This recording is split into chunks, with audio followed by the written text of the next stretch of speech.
Building muscle might be the most controversial topic in health and fitness, surrounded by a huge amount of myths and bro science.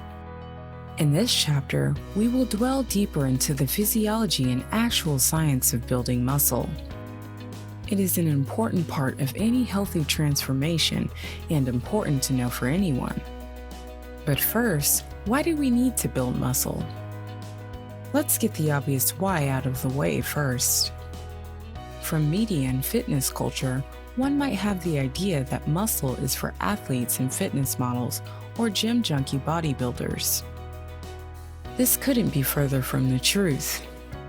The sad reality is that the average person's muscle mass is lower than it has ever been in history due to passive lifestyle, overconsumption of carbohydrates, and unhealthy lifestyle.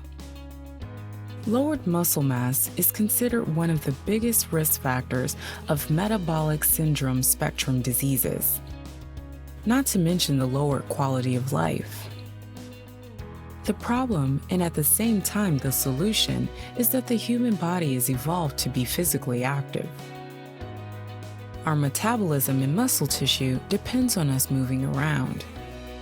A good example is a broken bone and cast on the limb for 30+ days. The muscles around the broken bone will atrophy considerably in 1 to 2 months. When the cast is taken off and the limb is used again, muscles will grow back in the same time. The same principle applies to the whole human body. It atrophies when it's inactive.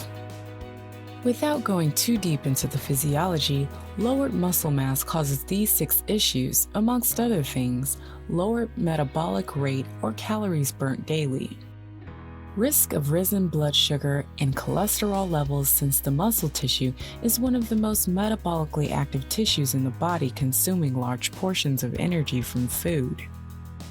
Muscle and joint pains. The less supporting muscle there is, the harder it is for the body to move itself around without wearing it down. Lowered muscle mass leads to osteoarthritis much earlier than normal. Risk of injuries. Either you work a physical job like an orderly at a nursing home or in an office, the less supporting muscle mass you have, the bigger the chances that an unexpected move tears or breaks something in the body. Lowered muscle mass can greatly affect one's physical performance, either in a low-intensity setting or high. Lowered muscle mass causes hormonal imbalances that themselves raise the risk of accumulation of visceral and middle section fat. So you see that muscle tissue isn't nice to have for good looks, but an absolute necessity. One can't have too much muscle mass. Don't fall for the myth caused by steroid-abusing bodybuilders that strength training automatically causes you to accumulate tons of pounds of muscle. Muscle mass actually increases very slowly. For younger people starting with strength training and correct nutrition, it can be up to 15 pounds of muscle gain per year, but for older folks and more advanced exercisers, it is more like 5 pounds per year. Unfortunately, most people never even get close to those numbers because their workout and nutrition regimen don't support muscle building at all. Just going through the motions and eating close to our right doesn't help much. So let's find out how to cause muscle growth. There are many things that cause muscle growth, but there are 2 main principles without which you can't succeed. 1, overexerting the muscle. 2, feeding the muscle. Since those are the most important principles, they're also the most common mistakes. Let's go over both of those in more detail.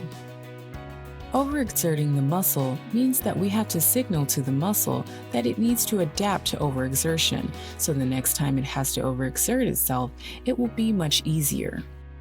It needs 90% plus exertion level. If the muscle doesn't get the feeling that it's overexerting, it doesn't get the stimulus to adapt and grow. Most exercisers stay in the 50 to 80% range, meaning, for example, that when they do 10 squats, they stop when they actually could have done 14 through 20 reps. Make no mistake, training in the 50 to 80% is a good thing in itself, and in many situations it's necessary. For example, physical therapy. It improves the metabolism of the muscle, but what it doesn't do is give the muscle a signal that it needs to grow. Let's say in the example above, when one goes over the 90% line, or 14 reps, then the muscle starts to get microscopic tears in them.